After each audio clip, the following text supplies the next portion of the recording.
Respect for KKR भाई अभिषेक नायर জন্য respect तो बनता है, सैल्यूट तो बनता है দুজনকেই। টিম ম্যানেজমেন্ট এবং ক্যাপ্টেন অজিঙ্ক্য রাহানেকে যে ফিনালেনকে বোস করিয়ে দিল, কারণটা কি? কারণ হচ্ছে ফিনালেন সে নিজের জন্য না, সে কেকেআর এর জন্য খেলেছিল। 5 ম্যাচে 81 রান করেছিল, মনে হচ্ছে 5 ম্যাচে 81 রান খুবই খারাপ খেলেছে। কিন্তু ভাই যদি এখানে দেখো যে 5 ম্যাচে 41টা বল খেলেছে, সেখানে 81 রান কি 82 রান করেছে, মানে 190 প্লাস স্ট্রাইক রেট। যদি এইভাবে দেখো যে ওই 5 ম্যাচের মধ্যে একবার তোমার এম্পায়ারকে ভুল ডিসিশনে আউট দিয়েছে, যেখানে বলটা 6 ছিল সেটাও আউট হয়েছে, মানে বাঁচলো 4টা ম্যাচ। 4টা ম্যাচের মধ্যে যদি এইভাবে দেখো যে আরেকটা ম্যাচে তোমার অজিঙ্ক্য রাহানে ফিনালেনকে আউট করে দিয়েছে। কিভাবে? সেটা হচ্ছে তোমার ওভারকাস্ট কন্ডিশনে কেকেআর প্রথমে ব্যাটিং করছে, তো দুবার তো ভাই ফালতু ফালতু আউট হয়ে গিয়েছে। মুম্বাই ইন্ডিয়ান্সের বিরুদ্ধে 17 বলে 37 রান করেছিল, মোটেও খারাপ না। কি হায়দ্রাবাদের বিরুদ্ধে 7 বলে 28 রান, 7 বলে 28 আমি বললাম, খুবই ভালো ব্যাটিং করছিল, সোজা মারলো বলটা। যে বোলিং করছিল স্পিনার, সেই ক্যাচটা নিয়ে নিল, একটা অসাধারণ একটা ক্যাচ ছিল সেইটা। তো প্রথম দুটো ম্যাচ সে খুবই ভালো করেছে, একটা এম্পায়ার ভুল ডিসিশন দিয়েছে, একটা রাহানে তাকে আউট করেছে, বাঁচলো একটা ম্যাচ যেখানে মোহাম্মদ শামি খুবই ভালো বোলিং করছিল। দেখো সত্যি কথা বলতে একটা ম্যাচে বোলিং যেমনই করুক, ব্যাটিং যেমনই করুক, একটা ব্যাটসম্যানকে একটা ম্যাচে ডিসিশন নেওয়া যায় না, সে কতটা ভালো সে কতটা খারাপ। 37 রান করেছে, 28 রান করেছে, খুবই ভালো ব্যাটিং করছিল, খুবই তার ব্যাটে টাচ হচ্ছিল। সেই ব্যাটসম্যানকে যে নিজের জন্য না কেকেআরের জন্য খেলছিল, সেই ব্যাটসম্যানকে বোস করিয়ে দিল।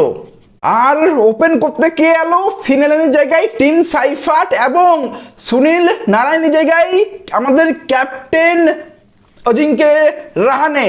সেই ক্যাপ্টেন রাহানে যার স্পিনার দেখলে রস শুকিয়ে যায়।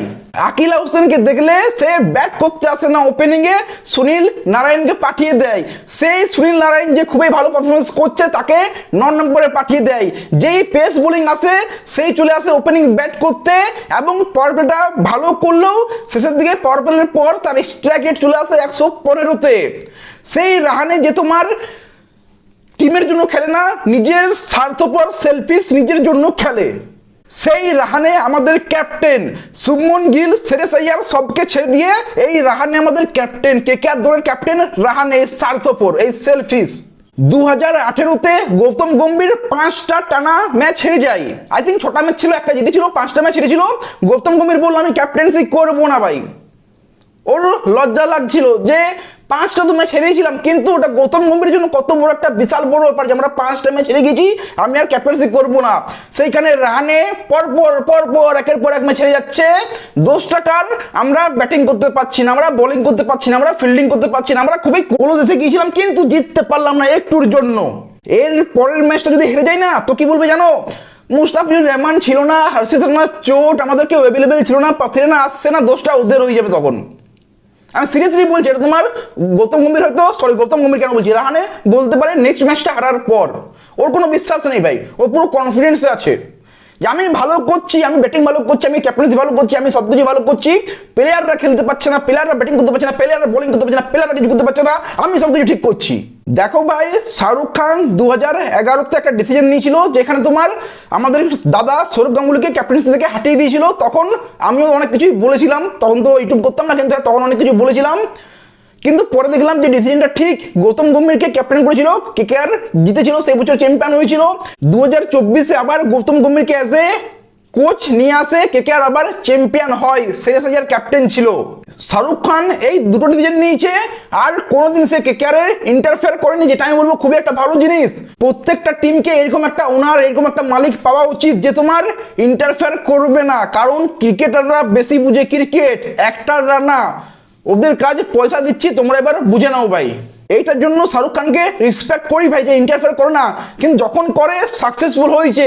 এখন আবার সেই টাইম চলে এসেছে যেখানে তোমার রাহানেকে বাদ দিতে হবে, এবং যে বলেছিল যে রাহানেকে ক্যাপ্টেন করো, অভিষেক নায়ারকে হেড কোচ করো, তাকেও বাদ দিতে হবে। যে বলেছিল ডিজে ব্রাভোকে বোলিং কোচ, তাকেও বাদ দিতে হবে। টিম ম্যানেজমেন্ট পুরোপুরি চেঞ্জ করতে হবে।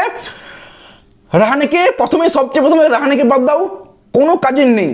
কেভিন পিটারসেন তো বলেই দিল যে ব্র্যান্ডন ম্যাকুলাম তোমার নেক্সট ইয়ার কেকেআরের কোচ হচ্ছে, দেখো কোচ করো, আমি বলছি না ম্যাককুলামকে করতে হবে, এরকম একটা প্লেয়ারকে কোচ করো যে তোমার আইপিএল ট্রফি জিতিয়েছে বা টি20 ওয়ার্ল্ড কাপ জিতিয়েছে বা তোমার বিগ ব্যাশের লিগ মতো ট্রফি জিতিয়েছে, সেইখানে ট্রফি জিতিয়েছে, সেরকম একটা কোচ চাই কেকেআরে, ওইরকম একটা ক্যাপ্টেন চাই।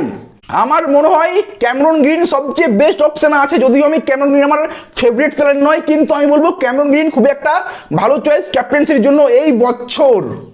আমি নেক্সট ম্যাচ থেকে বলছি, তাহলে আমরা দেখতে পাবো যে ক্যামেরন গ্রিন কেমন ক্যাপ্টেন্সি করছে।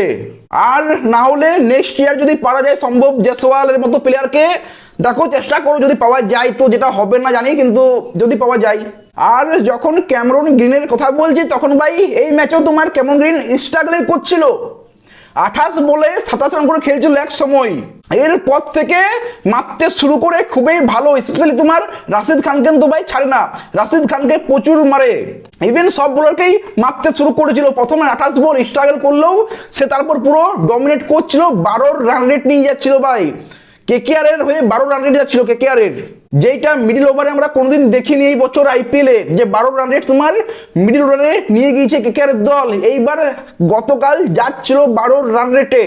কেকেআর এই ম্যাচে 57টা ডট বল খেলে, মানে তুমি 120টার মধ্যে 57টা বল ডট বল, এর আগেও এরকম একটা ম্যাচ হয়েছিল যেখানে সে 42টা কি 44টা বল ডট বল খেলেছিল।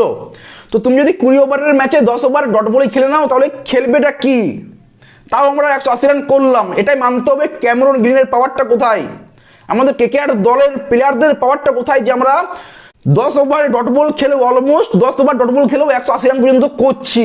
ওই যে ক্যামেরন গ্রিন এবং অনুকূল রয়ের মধ্যে 23 বলে আই থিঙ্ক 60 রানের একটা পার্টনারশিপ হয়েছিল, যেখানে ক্যামেরন গ্রিন 16 বলে 48 রান করে খেলছিল এবং অনুকূল রয় আই থিঙ্ক 8 বলে 8 রান কি 8 বলে 9 রান এরকম করে খেলছিল, যেখানে অনুকূল রয় আউট হয়ে যায়। সবচেয়ে খারাপ আমি বলবো ওটাই, যেখানে তোমার অনুকূল রয় আউট হয়ে গেল, খুব খারাপ সময় আউট হলো। অনুকূল রয়ের কাজটা ছিল কি, ক্যামেরন গ্রিন খুবই ভালো মারছে ওকে, স্ট্রাইক দাও সিঙ্গেল দিয়ে।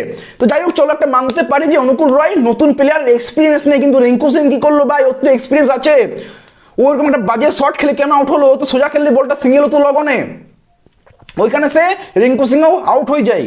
3 ওভার ব্যাট পায় না ভাই, অলমোস্ট 3 ওভার মানে হচ্ছে 18টা বল, মানে 1 মিনিট করে 18 মিনিট ব্যাট পায় না ভাই। ড্রিঙ্কস ব্রেক 2 মিনিটের হয়, সেইখানে যদি ব্যাটসম্যান ব্রেক পেয়ে যায় তোর 2-4টে বল লাগে আবার নতুন করে ফিরতে সেটিং হতে, সেখানে সে 18 মিনিট 20 মিনিট আধা ঘন্টা জানি না কত মিনিট হয়েছিল, কিন্তু ও ব্যাটিংই করেনি, তাই শেষে আবার সে স্ট্রাগল করছিল।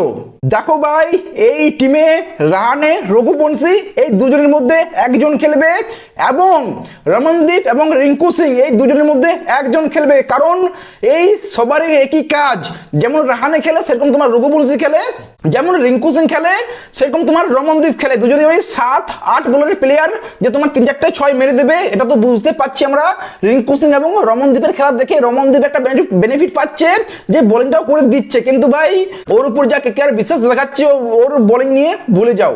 কিন্তু হ্যাঁ এই 4 জনের মধ্যে কেবল 2 জন রাহানে বা তোমার রঘুবংশী একজন খেলবে, এবং রমনদীপ রিঙ্কু সিং এর মধ্যে একজন খেলবে, এটাই বেস্ট হবে। ধাইয়াকে কেন খেলাচ্ছে না, সৌরভ দুবেকে কেন খেলাচ্ছে না বুঝতেই পাচ্ছি না, কারণটাই বুঝতে পারছি না ভাই।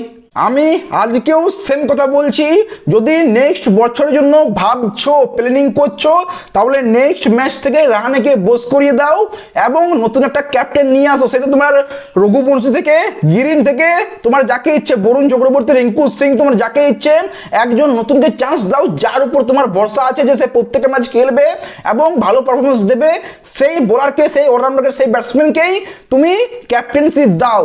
এনিওয়ে এই নিয়ে তোমরা কি বলবে কমেন্টে জানিও। ভিডিও ভালো লাগলে লাইক শেয়ার সাবস্ক্রাইব করে দিও। দেখা হচ্ছে পরে, টেক কেয়ার, সি ইউ।